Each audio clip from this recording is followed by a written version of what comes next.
इस बजट पर सबकी निगाहें हैं। महिला इंतजार कर रही है, क्या महतारी वंदन योजना की राशि में कोई बढ़ाया जा सकता है? क्या इसका दायरा बढ़ने वाला है? युवाओं को इंतजार है नई शिक्षा भर्ती का। 33,000 शिक्षक भर्ती अभी भी पेंडिंग है। इसके अलावा वो कौन कौन से विभाग हैं जिसमें नई नौकरियों के अवसर मिलने वाले हैं? 2023-24 के वर्ष में हमारे छत्तीसगढ़ की आर्थिक प्रगति, आर्थिक ग्रोथ, इकोनॉमिक ग्रोथ का जो रेट था वो भारत सरकार पूरे देश के ग्रोथ रेट की तुलना में कम था। जबकि हम 2024-25 का जो आकलन सामने आया है ये बहुत उत्साहजनक है कि हर वर्ग को इंतजार है छत्तीसगढ़ के इस नए बजट का। छत्तीसगढ़ के लिए क्या कुछ होने वाला है इस बजट में, आज मैं आपको बताने वाला हूं, क्योंकि अभी तक लगातार सभी विभागों के साथ में छत्तीसगढ़ के वित्त मंत्री ओपी चौधरी की बैठक हो चुकी है और बैठक में और आने वाले वर्षों में हमारी रणनीति रहेगी कि उद्योग क्षेत्र तो मजबूत बना ही रहे, साथ में सेवा क्षेत्र, टर्सरी सेक्टर भी उतने ही तेजी से मजबूत हो, ताकि हमारे छत्तीसगढ़ के युवा भाई बहनों के लिए रोजगार सृजन के भी अवसर उत्पन्न हो और हमारी अर्थव्यवस्था विकासशील से विकसित अर्थव्यवस्था बनने की दिशा में तेजी से आगे बढ़े। 3 मार्च 2025 ये वो तारीख है छत्तीसगढ़ के लिए जिस दिन छत्तीसगढ़ के वित्त मंत्री ओपी चौधरी बजट पेश करेंगे। लोगों का एक्साइटमेंट बढ़ चुका है क्योंकि इस बार बजट में क्या कुछ होने वाला है। इस बजट पर सबकी निगाहें हैं। महिला इंतजार कर रही है, क्या महतारी वंदन योजना की राशि में कोई बढ़ाया जा सकता है? क्या इसका दायरा बढ़ने वाला है? युवाओं को इंतजार है नई शिक्षा भर्ती का। 33,000 शिक्षक भर्ती अभी भी पेंडिंग है। इसके अलावा वो कौन कौन से विभाग हैं जिसमें नई नौकरियों के अवसर मिलने वाले हैं? उद्योगपतियों की भी नजर इस बजट पर है। नई औद्योगिक नीति लागू हो चुकी है और नई औद्योगिक नीति और इस साल के बजट पर सबकी निगाहें हैं कि भैया उद्योग को क्या जीवनदान सरकार देने वाली है। यानी कि हर वर्ग को इंतजार है छत्तीसगढ़ के इस नए बजट का। छत्तीसगढ़ के लिए क्या कुछ होने वाला है इस बजट में, आज मैं आपको बताने वाला हूं, क्योंकि अभी तक लगातार सभी विभागों के साथ में छत्तीसगढ़ के वित्त मंत्री ओपी चौधरी की बैठक हो चुकी है और बैठक में सभी विभागों की ओर से प्रस्ताव दे दिए गए हैं। इस बार दावा किया गया है कि पिछले बार जो बजट का प्रस्ताव दिया गया था वो इस बार बढ़ाकर दिया गया है ताकि सभी विभागों को ज़्यादा फंड अलॉट हो जाए। आपको मालूम होगा पिछले साल छत्तीसगढ़ में शिक्षा विभाग को सबसे ज़्यादा बजट अलॉट हुआ था, तो ऐसे में सरकार को भी उम्मीद है, सरकार को भी लग रहा है कि इस बार भी शिक्षा विभाग को सबसे ज़्यादा बजट अलॉट होने वाला है। तो आज हम इसी विषय पर बात करेंगे, इसी विषय पर डिस्कस करेंगे कि आज बजट में छत्तीसगढ़ सरकार क्या क्या देने वाली है 3 मार्च को, जिस दिन पेश करने वाले हैं। छत्तीसगढ़ के वित्त मंत्री ओपी चौधरी को भी आप आगे सुनेंगे कि बजट अलॉटमेंट से पहले, बजट से पहले उन्होंने क्या कुछ कहा है और हमारी कोशिश होगी कि हर वो चीज़ को कवर कर सके। आज इस बजट पर दैनिक भास्कर डिजिटल के पत्रकार सुमन पांडे ने भी अपनी एक रिपोर्ट बनाई है। उस रिपोर्ट का भी कुछ अंश हम लेने की कोशिश करेंगे ताकि आपके काम की खबर इसमें मिल जाए। आपको बता दें कि छत्तीसगढ़ की बजट में प्रमुख घोषणाएं बहुत सारी हो सकती हैं, लेकिन आपको मालूम होना चाहिए कि छत्तीसगढ़ सरकार का कर्ज कितना हो चुका है। जो छत्तीसगढ़ विकास के लिए और भी चीज़ों के लिए कर्जा लेती है, वो कर्जा कितना है ये सबसे पहले आपको बताते हैं। उसके बाद हम आपको बताएंगे कि बजट में कौन कौन से वादे शामिल हो सकते हैं। आपको बता दें कि साल 2024-25 के बजट में पेश करते वक्त छत्तीसगढ़ के वित्त मंत्री ओपी चौधरी ने बताया था प्रदेश सरकार पर 91,520 करोड़ रुपए का कर्ज है। 91,520 करोड़ रुपए का कर्ज है, ये समझिएगा बात को। और उन्होंने दावा किया था कि 2018 में कांग्रेस की जब सरकार थी तब कर्ज 41,000 करोड़ था। इसके बाद कांग्रेस की बनी सरकार ने राज्य बनने के बाद 18 साल से ज़्यादा लोन कांग्रेस के 5 साल के कार्यकाल में लिया गया है। इस साल का भी डेटा सामने आ जाएगा कि 2025 में कितना कर्ज लेने वाली है सरकार। अब आपको बताते हैं कि 25 साल में किस तरह से बजट बढ़ चुका है, कितना गुना बढ़ा होगा ये भी आप बताते हैं। पिछले 25 सालों में अगर बात करें तो छत्तीसगढ़ का बजट 30 गुना तक बढ़ चुका है। सन 2000 में जब छत्तीसगढ़ का पहला बजट पेश हुआ था उस वक्त छत्तीसगढ़ का बजट 5,700 करोड़ का बजट था और पिछले साल के रिकॉर्ड के मुताबिक 1,47,000 करोड़ तक पहुंच चुका है और इस साल 1,60,000 करोड़ रुपए का बजट पेश करने वाले हैं छत्तीसगढ़ के वित्त मंत्री ओपी चौधरी। सोचिए 30 गुना किस तरह से बढ़ा है छत्तीसगढ़ का बजट। और लगातार चूंकि खर्चे बढ़ रहे हैं, विकास की संभावनाएं बढ़ रही है, सरकार का राजस्व भी बढ़ रहा है, तो स्वाभाविक सी बात है छत्तीसगढ़ का बजट भी बढ़ना लाजमी है। आपको बता दें कि इस साल जो बजट है उसमें कौन कौन से मुद्दे शामिल हो सकते हैं, यानी कि कौन कौन से बड़े प्रावधान, बड़े ऐलान हो सकते हैं, वो आपको मैं बताने वाला हूं। शिक्षा विभाग की बात करें तो वो लगातार लोगों की डिमांड आ रही है, लोग लगातार कमेंट कर रहे हैं कि भैया 33,000 शिक्षक भर्ती का ऐलान का वादा हुआ था, वो उस पर भी बात हो जाए। तो ऐसा कहा जा रहा है कि नई एजुकेशन पॉलिसी लागू हो गई है।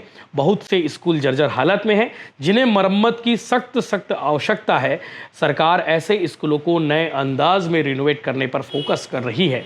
स्कूलों में लंबे समय से कई शिक्षकों की भर्ती लंबित पड़ी है। शिक्षकों की भर्ती का भी ऐलान हो सकता है। शिक्षा विभाग फिलहाल छत्तीसगढ़ के मुख्यमंत्री के पास है। ऐसे में मुख्यमंत्री से जुड़े विभागों में बेहतर घोषणाओं की उम्मीद की जा रही है। आपको बता दें कि छत्तीसगढ़ के सभी सरकारी विभागों को ऑनलाइन प्लेटफॉर्म से जोड़ने की तैयारी है।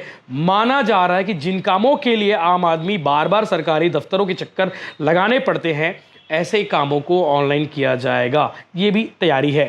दूसरी अगर बात करें स्वास्थ्य विभाग की, तो स्वास्थ्य विभाग में अभी दूर दराज के गांव में स्वास्थ्य सुविधाएं अच्छी तरीके से उपलब्ध नहीं है। ये बात हम भी जानते हैं, आप भी जानते हैं। और इस बजट सत्र में स्वास्थ्य सुविधाओं को बेहतर करने के लिए मशीनरी से लेकर नए स्वास्थ्य केंद्र खोले जाने का भी ऐलान हो सकता है। ऐसे में विस्तार किए जाने पर स्टाफ की भर्ती से जुड़ी घोषणाएं भी हो सकती है और शहरों में छोटे छोटे क्लिनिक शुरू करने, एम्बुलेंस की सुविधा बढ़ाने से जुड़ी घोषणाएं भी हो सकती है। ग्रामीण अर्थव्यवस्था को मजबूत करने पर भी काम किया जा रहा है। गांव के लोगों के लिए नई योजनाएं सरकार ला सकती है। इसमें नए काम से किसानों और महिलाओं को जोड़ा जाएगा, ऐसा तैयारी है। वो भी देखने वाली बात है कि उस दिन क्या हो सकता है। पर्यटन और स्पोर्ट्स पर भी फोकस किया जा रहा है। नए बजट में सरकार का फोकस पर्यटन क्षेत्र में ज़्यादा हो सकता है। हम लोग लगातार बात करते हैं कि सरकार इस क्षेत्र को पर्यटन में बेहतर करे तो और अच्छा हो सकता है। बहुत सारी छत्तीसगढ़ की ऐसी जगह है जिसे वाकई में पर्यटन विभाग की नज़र पड़नी चाहिए। उन इलाकों में, उन जगहों पर अगर पर्यटन विभाग की नज़र पड़ गई तो ज़्यादा बेहतर तरीके से डेवलपमेंट हो सकता है। तो इस पर भी तैयारी की जा रही है। छत्तीसगढ़ के बस्तर, सरगुजा जैसे इलाकों में सड़क और पुल पुलिया निर्माण पर सरकार फोकस कर सकती है। इन इलाकों में स्कूल, कॉलेज की नई बिल्डिंग बनाना, सरकारी दफ्तरों की मरम्मत कराना, इस तरह के इंफ्रास्ट्रक्चर डेवलपमेंट से जुड़े काम का ऐलान हो सकता है। 2025 को सरकार अटल निर्माण वर्ष के तौर पर मान रही है। इस वजह से कंस्ट्रक्शन से जुड़े नए प्रोजेक्ट की मिलने की ज़्यादा संभावना है। युवाओं के लिए भी बहुत कुछ है। लोन देने की तैयारी चल रही है। और आपको बता दें कि आने वाले बजट में प्रदेश के बड़े शहरों में कोवर्किंग स्पेस, फ्री वाईफाई सुविधा, कॉल सेंटर, अलग अलग जिलों में सेंट्रल लाइब्रेरी, स्टडी सेंटर जैसी सुविधा शुरू करने की घोषणा सरकार कर सकती है। वो भी देखने वाली बात है। और एक और बात है कि महतारी वंदन को लेकर कुछ सरकार घोषणा करने वाली है। क्या ये लोगों के मन में सवाल था? तो आपको बता दो कि महतारी वंदन का दायरा बढ़ाया जा सकता है। हालांकि जिन राज्यों में महतारी वंदन जैसी योजना चल रही है, लाडली योजना, उन राज्यों में जहाँ वहाँ की भाजपा की सरकार ने महतारी वंदन योजना की राशि बढ़ाई है। ऐसे में उम्मीद है महतारी वंदन योजना के लिए ज़्यादा फंड अलॉट हो। और ऐसा कहा जा रहा है कि जो लोग छूट गए हैं, जो महिलाएं छूट गई हैं, उन्हें शामिल किया जाएगा। और ये भी कहा जा रहा है कि यहाँ महतारी वंदन योजना की जो राशि है 1,000 है, क्या उसे बढ़ाया जाएगा या फिर बढ़ाने वाला साल इंतज़ार करना पड़ेगा। बहुत कुछ है, आगे आप सुनेंगे ओपी चौधरी ने क्या कुछ कहा है, जो छत्तीसगढ़ के वित्त मंत्री हैं और 3 मार्च को बजट पेश करने वाले। आदरणीय मुख्यमंत्री जी के नेतृत्व में सुशासन की सरकार है। सुशासन के माध्यम से पूरे प्रदेश की अर्थव्यवस्था, राजनीतिक व्यवस्था, प्रशासनिक व्यवस्था को संचालित करने का प्रयास किया गया और उसी का परिणाम है कि आर्थिक विकास में भी एक ग्रोथ दिखाई दे रहा है। आप देखते होंगे कि जितने भी इन्वेस्टर्स हैं उनका भी विश्वास छत्तीसगढ़ के प्रति लौटा है और एक अलग विश्वास के साथ, कॉन्फिडेंस के साथ लोग इन्वेस्ट कर रहे हैं। औद्योगिक नीति, नई औद्योगिक नीति वर्ष 2024 से 2030 तक के लिए हमारी सरकार ने लॉन्च की है। यह औद्योगिक नीति भी देश के किसी भी प्रदेश की तुलना में ज़्यादा कॉम्पिटिटिव और ज़्यादा अच्छे तरीके से सामने आई है। इस उद्योग नीति में विशेष बात यह है कि पहले उद्योगों के जो छूट होते थे वो इन्वेस्टमेंट के अमाउंट के आधार पर होते थे, कितना बड़ा निवेश होता था उस आधार पर बड़े छूट प्रदान किए जाते थे। लेकिन औद्योगिक नीति जो 2024 से 2030 तक के लिए हमारे मुख्यमंत्री जी के नेतृत्व में, हमारे उद्योग मंत्री जी के नेतृत्व में जो जारी किया गया है, उस उद्योग नीति में साफ तौर पर आप देख सकते हैं कि वहाँ पर जो छूट है वो निवेश के अमाउंट के आधार पर ना होकर रोजगार सृजन के आधार पर किया गया है। इससे छत्तीसगढ़ के युवा भाई बहनों को भी औद्योगिक नीति के माध्यम से लेबर इंटेंसिव सेक्टर्स में और सर्विस सेक्टर में ज़्यादा तेज़ी से विकास होने के कारण रोजगार के अवसरों में भी इसका लाभ मिलने लगा है। और ये सुशासन के कारण और ईमानदारी के साथ जो सरकार ने काम किया है और सभी लोगों में एक जो विश्वास लौटा है, उसके कारण ये तीव्र विकास दर हमारे छत्तीसगढ़ ने प्राप्त। सम्माननीय हमारे विधानसभा में वित्तीय वर्ष 2024-25 के लिए आर्थिक सर्वेक्षण की प्रस्तुति की गई है। इसमें काफ़ी उत्साहजनक हमारी आर्थिक प्रगति साफ तौर पे नज़र आ रही है। जीएसडीपी स्थिर भाव पर 2023-24 में 3,06,712 करोड़ रुपए से बढ़कर 2024-25 में 3,29,752 करोड़ रुपए अनुमानित है। यह विकास दर 7.51% का आकलित किया गया है। वर्ष 2023-24 का जो हमारा ग्रोथ रेट था छत्तीसगढ़ का, वो 7.31% था, जबकि पिछले वर्ष 2023-24 का जो वर्ष था उसमें भारत पूरे देश का जो औसत ग्रोथ रेट था जीडीपी का, वो 8.15% था।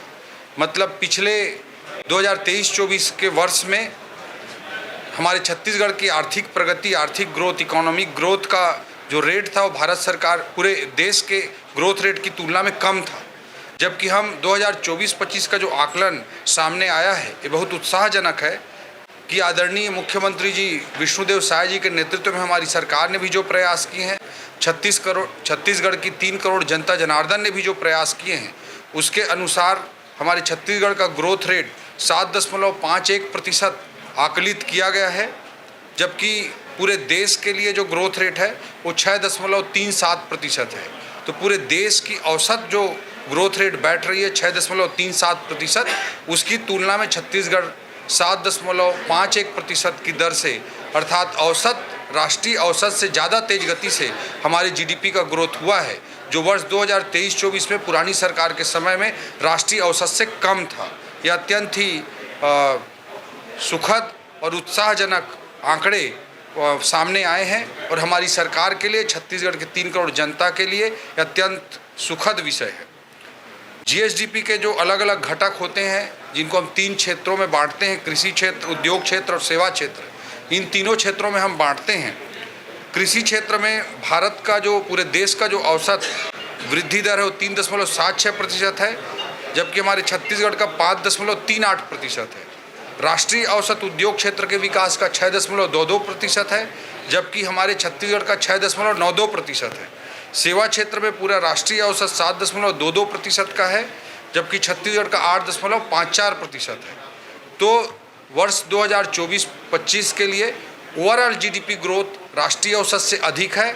और अगर हम क्षेत्र वाइज भी देखते हैं, कृषि क्षेत्र, उद्योग क्षेत्र और सेवा क्षेत्र, तीनों की दृष्टि से भी ग्रोथ रेट राष्ट्रीय औसत से बेहतर सामने आया है। जो अर्थव्यवस्था में योगदान है कृषि क्षेत्र का, उद्योग क्षेत्र का और सेवा क्षेत्र का, अर्थव्यवस्था में जो योगदान है वह छत्तीसगढ़ का राष्ट्रीय जो एवरेज है उससे काफ़ी डिफरेंट दिखाई देता है।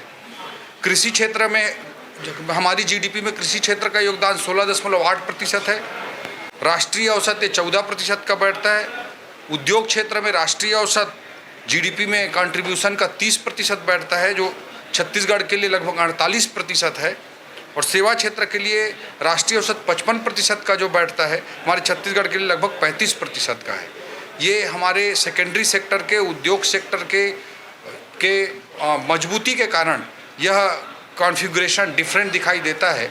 और आने वाले वर्षों में हमारी रणनीति रहेगी कि उद्योग क्षेत्र तो मजबूत बना ही रहे, साथ में सेवा क्षेत्र, टर्सरी सेक्टर भी उतने ही तेज़ी से मजबूत हो, ताकि हमारे छत्तीसगढ़ के युवा भाई बहनों के लिए रोजगार सृजन के भी अवसर उत्पन्न हो और हमारी अर्थव्यवस्था विकासशील से विकसित अर्थव्यवस्था बनने की दिशा में तेज़ी से आगे बढ़े।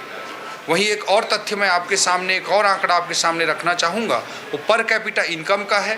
पर कैपिटा इनकम 1,62,870 रुपये अनुमानित है, जबकि जो वृद्धि दर है पर कैपिटा इनकम का हमारे छत्तीसगढ़ के लिए लगभग 10% है, जबकि राष्ट्रीय स्तर पर ये वृद्धि दर लगभग 9% है। तो हमारे छत्तीसगढ़ में पर कैपिटा इनकम, प्रति व्यक्ति आय भी राष्ट्रीय औसत की तुलना में तेज़ी से आगे बढ़ रहा है। यह भी हम सब के लिए सुखद विषय है। आदरणीय मुख्यमंत्री विष्णुदेव साय जी के नेतृत्व में जो हमारी सरकार काम कर रही है, हमारे छत्तीसगढ़ के सभी लोग लगातार मेहनत कर रहे हैं, उसका परिणाम है कि वर्ष 2024-25 में हमारे प्रदेश की आर्थिक विकास की रफ्तार तेज हुई है। जो वर्ष 2023-24 में राष्ट्रीय औसत से कम था, वह विकास राष्ट्रीय औसत इस बार वर्ष 2024-25 के लिए 6.37 का जो राष्ट्रीय औसत था, उससे ज़्यादा 7.51% के रूप में सामने आया है। इसके लिए मैं पूरे छत्तीसगढ़ की 3 करोड़ जनता जनार्दन को बहुत बहुत बधाई और शुभकामना देता हूं, और उनके आशीर्वाद से हमारी सरकार, हम सब लोग मिलकर लगातार काम करते रहेंगे और आर्थिक विकास के नए सोपानों को प्राप्त करें।